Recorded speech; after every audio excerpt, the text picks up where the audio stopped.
Ready to go. Morning, sir. How are you? Hey, good morning, Paul. I'm doing well. How are you? It's good to have you in the studio. It's good to see you, sir. Likewise. The weather's great. It's we're going into a good season. It's good to be with you. Yes. Let's see where we start here. I wanted to mention this House bill from Chris Bell, and I just saw this one before I forget it. An act making an appropriation to the University of Mississippi Medical Center for the purpose of purchasing the Mississippi Veteran Memorial Stadium and all the pertinent property related to thereto from Jackson State University for the fiscal year 2025 to defray the expense of relocating and constructing a stadium venue for the university's football program July the 1st, 2024, ending June 30th.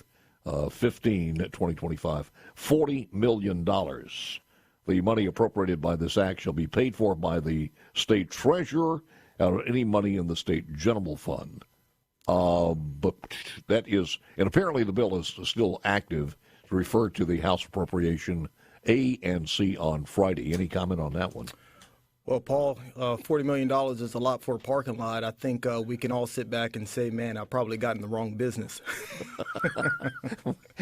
Basically, well, I would think, is that supposed to, does the UMMC want that? I'm a little cloudy on it now, for it to build something or just for a parking lot? Yeah, I mean, if you think about downtown Jackson, I think the University of UMMC, they could use that area, that space for parking. Jackson could use a new football stadium. I don't know that the conversations have developed enough to where we'll see any kind of action this session, but I do know that there's been talks about it for at least the last few years. Yeah, and just can't get it enough momentum behind that one way or the other, but I was just trying to get the lawn chair ready for a good spot to watch the implosion when that happens. We got a big election tomorrow in the 1st District. It's Congressman Trent Kelly is up for re-election, and he has no opposition there, so it really doesn't matter. Democrats, you have Diane Dotson Black and Bronco Williams in the 1st District. In the 2nd District, going against Congressman Benny Thompson, he has no opposition in the Democratic primary. In the Republican primary, it's Taylor Turcotte, Andrew Scott Smith, and Ron Eller.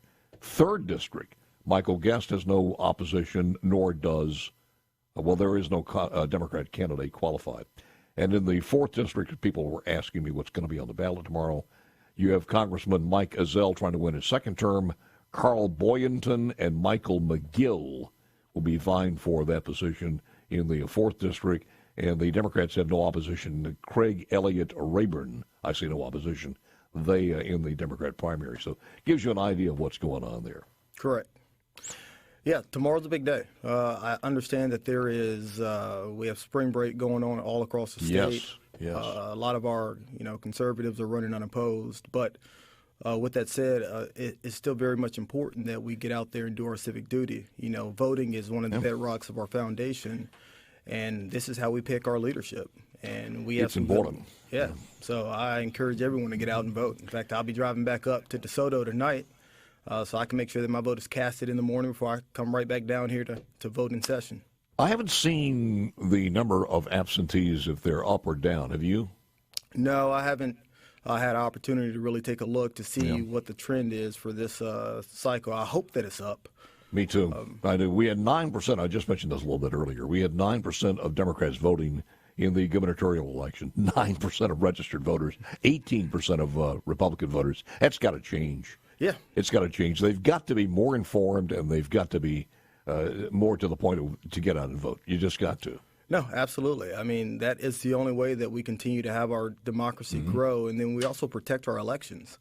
When a lot of people don't show up, there's some room, there's some wiggle room there for some nefarious actions. So, got to ask you this: how's it been as a virgin legislator there, and then now you know where the bathrooms are and everything else? So, how's it been your first term so far? It's been it's been really well, Paul. I'll tell you. Of course, the transition was not as bad. Of course, working in Congress with Congressman Trent Kelly was a good kind of lead way. It really gave me a little bit of experience. Even though the chamber changed, the people changed, a lot of the processes are the same. But it's been a really good transition. One thing that I'm very proud about and one thing that I am continuing to work on is the scope of what we do in the Military Affairs Committee. Right now, we do a lot of the Veterans Bill, which I love our vets. I'm a vet. My dad's a vet. My sister's a vet. My uncle's a vet. My granddad's a vet. Yeah. I care deeply about our veterans here in Mississippi. But I also want to kind of grow the scope of it. When you think about the industries that we have all across the state, when you think about the defense industries that have a nexus with it in all corners of the state. Yeah. And so I have been spending a lot of time, both last year and this year, traveling all across the state, down to the coast, over to the Delta, up into DeSoto, up to Northeast Mississippi, visiting these companies to figure out how can we grow the scope of the Military Affairs Committee to help bolster up their industry, because that's how you get true economic development. I mean, when you have economic development from within, you end up pulling up communities, you end up pulling up regions of the state economically so that our citizens are better off. In two different ways, I would imagine. First of all, contributions to things like wounded warriors, number one, and number two, number one would be employment, is what you're talking about. Yeah, absolutely. Yeah. We did 2 huge economic development projects. Mm-hmm. Of course, I supported those. I think those are good for not just the region, but good for the state as a whole. But we don't need to lose sight on the industries that we have here that are struggling in the same Biden economic environment.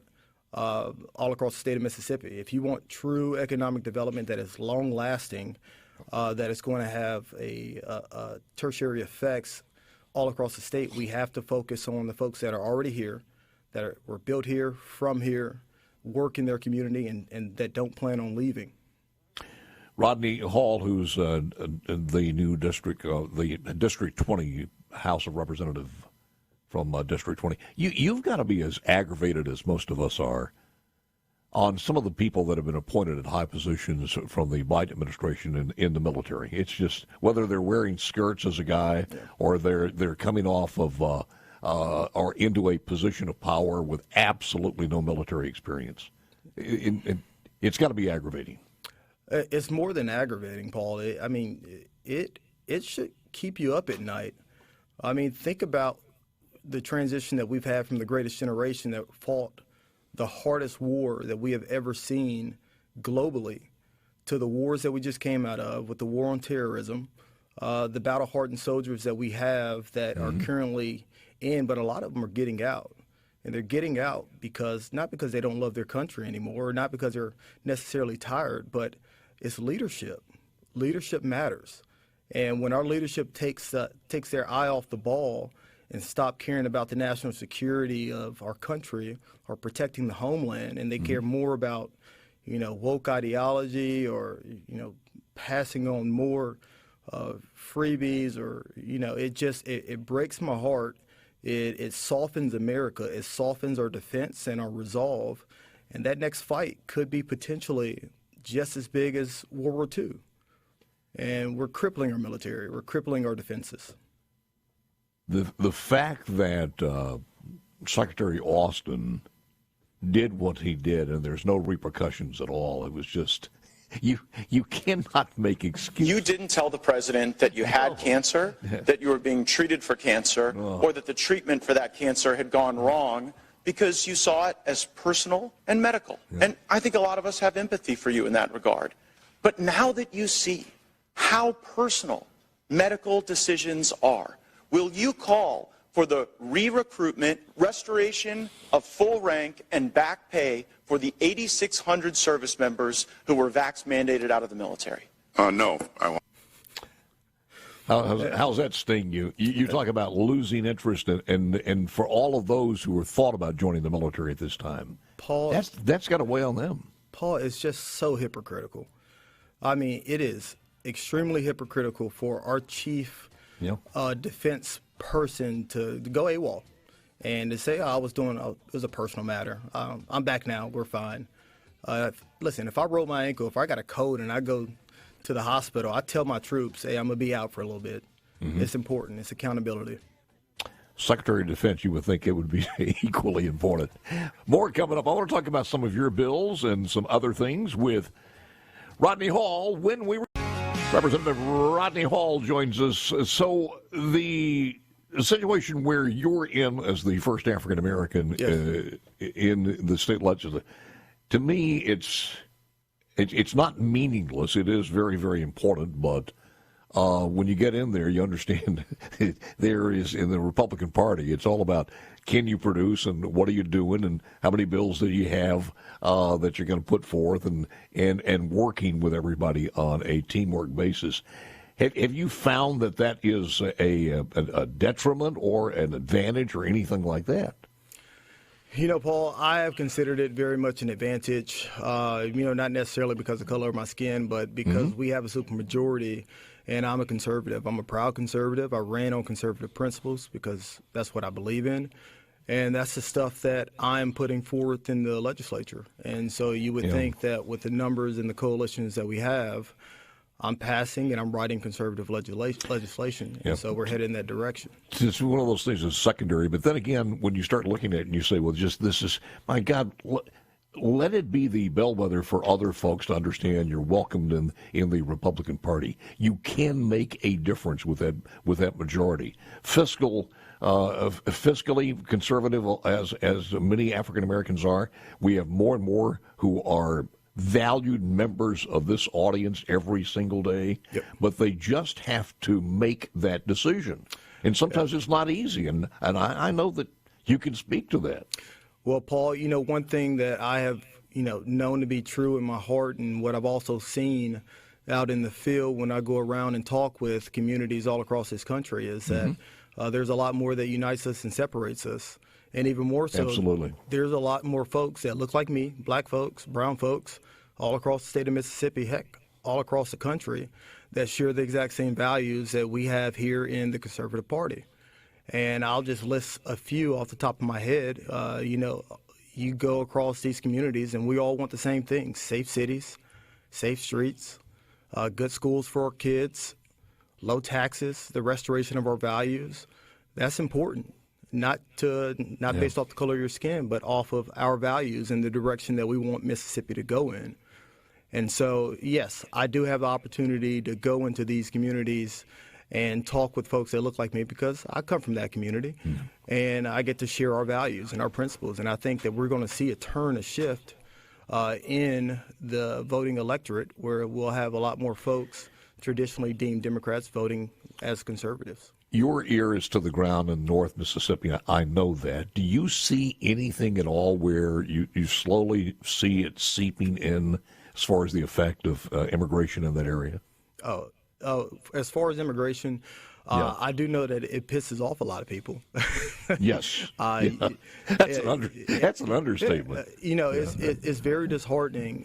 Both on the ground, I have folks that I have spoken with. They're like, man, Joe Biden ran on this platform as far as helping out black folks, which I don't think it is. I think it's more welfare. But then you turn the corner, you turn the page a few years later, and what do you have? You have freebies and giveaways to illegal immigrants coming in, and what he has essentially done is turn every state into a border state, just by opening up and sending them all across the country.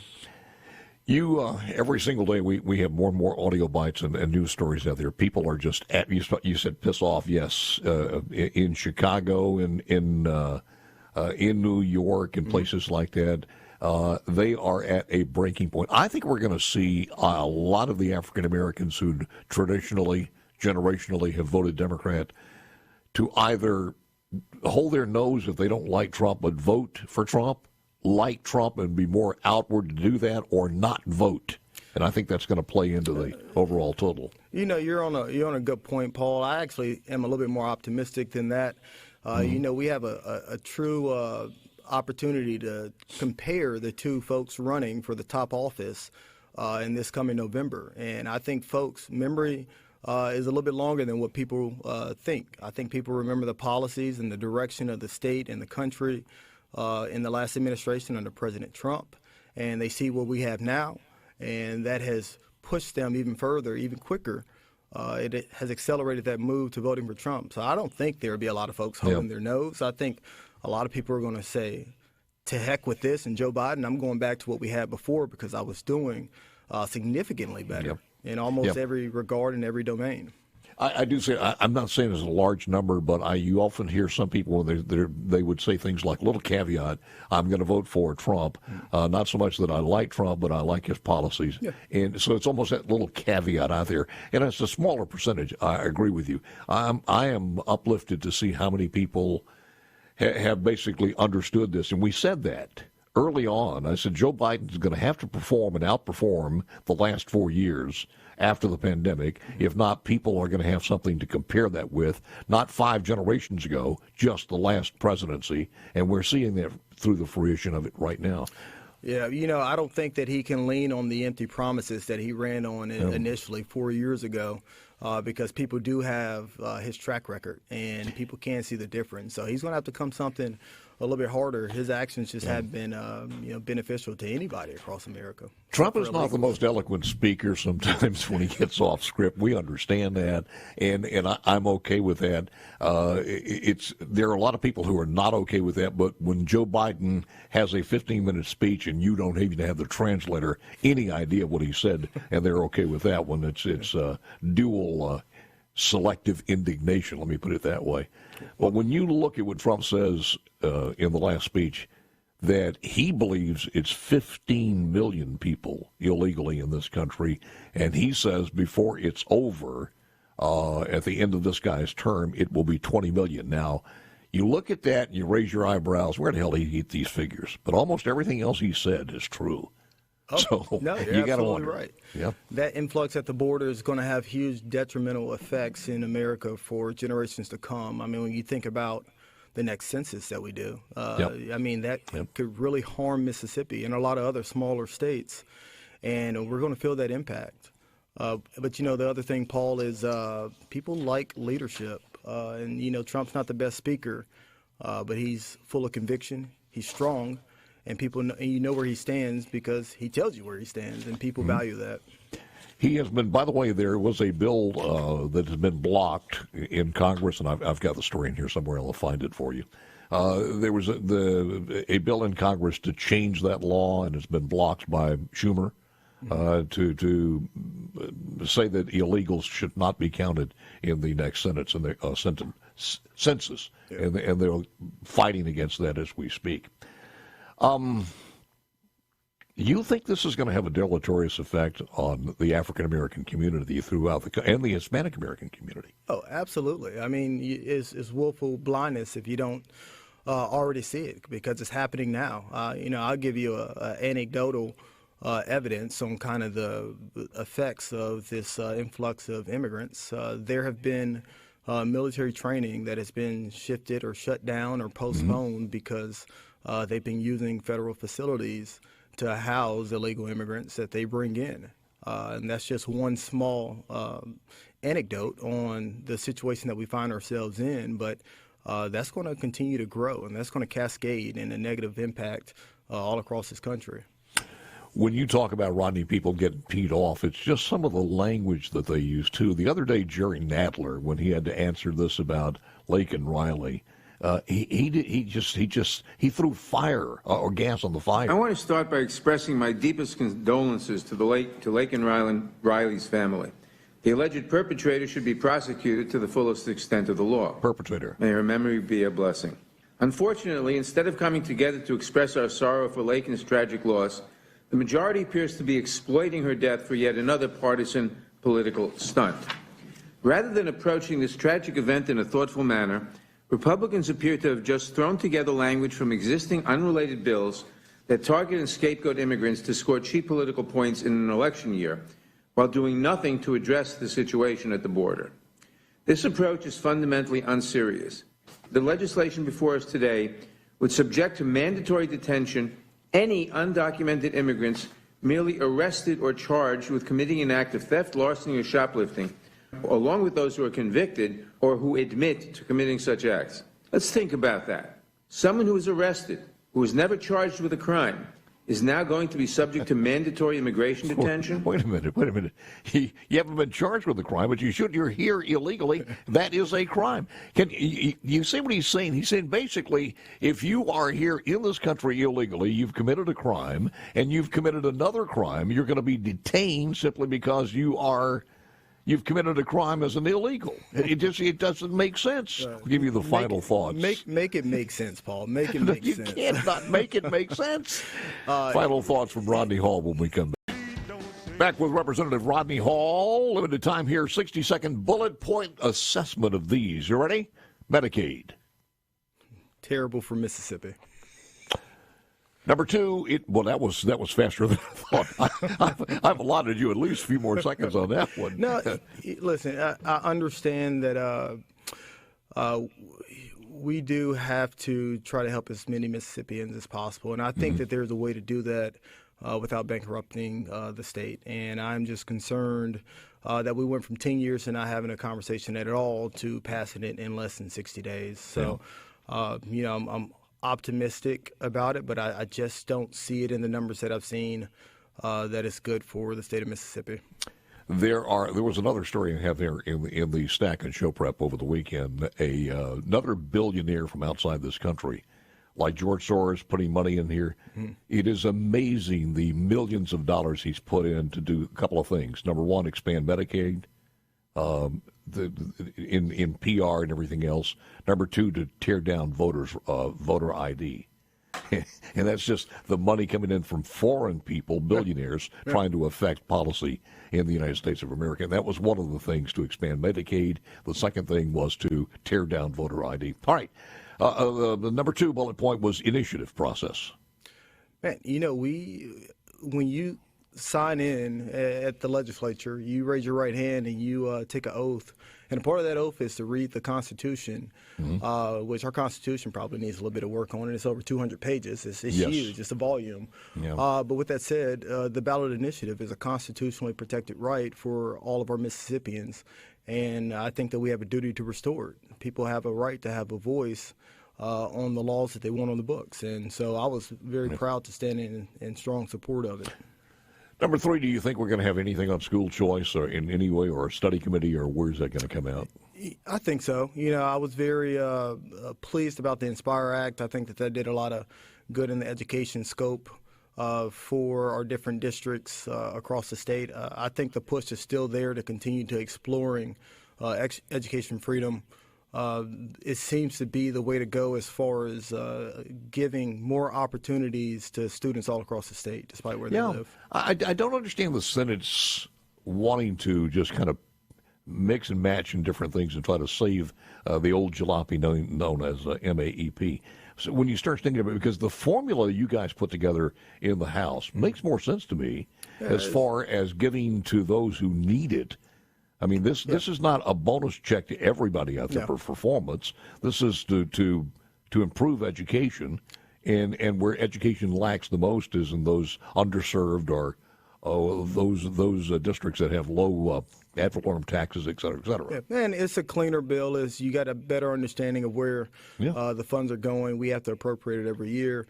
I think it's just overall just a fantastic approach to education as far as scrapping MAEP. Yeah, but Ron, doesn't it amaze you a little bit? You got some members of the Democrat Party who are against this. Is it because they don't trust the Republicans? Or even though we haven't funded MAEP but twice, they still are against this one, where you've said on the floor and guaranteed them that Inspire would be fully funded every year.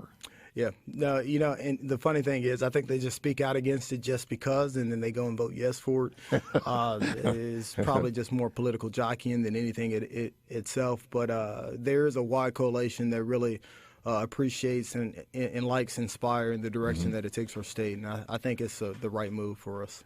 Robert Johnson said something about the numbers, and I think that's the way it was left over the weekend, that some of the numbers just needed to be explained. Yeah, no, I understand. Listen, it's democracy. They have their coalition, we have ours, and we should be able to come together and hammer out details that provides good policies for our students. As chairman of the Military Affairs Committee, are there any bills left that you have or that are still live that are moving on? I came in with 3 tranches of legislation that I really wanted to focus on. One was our national security as far as building economic coalitions or economic prosperity all across the state, looking at defense businesses. That one's still ongoing. It died in committee, but that is one of those big swings that the speaker talked about. He really talked about getting after the big problems, and so I will continue to work on that. Another one is the Home Loan Guarantee Act for our hometown heroes, and it's kind of like the VA. It allows for our hometown heroes, our police, fire, nurses, teachers, the ability to purchase a home in the communities that they serve, similar to the VA home loan. That one does not cost the state anything, but it gives our hometown heroes the ability to begin to achieve the American dream. What number is that? I don't have the number on me, but I'll find it. Thank you. Wish we had more time. You can't be a stranger. I'd love to have you back. I got to get your sheriff on up there and see what his thoughts are on Memphis, and then Jackson wants to take over to do the same program, giving people bonuses for not shooting folks. Did you look at Memphis? They had a 7-day ceasefire and 4 people got shot. Maybe the checks didn't clear or something. You can't make this stuff up. Instead of negotiating with terrorists, they should have did a meeting and locked them all up. It's just that's crazy. the only way we're going to keep our city safe. Man, you are a breath of fresh air. Thank you for coming in. Appreciate it. Thank you, Paul. You got it.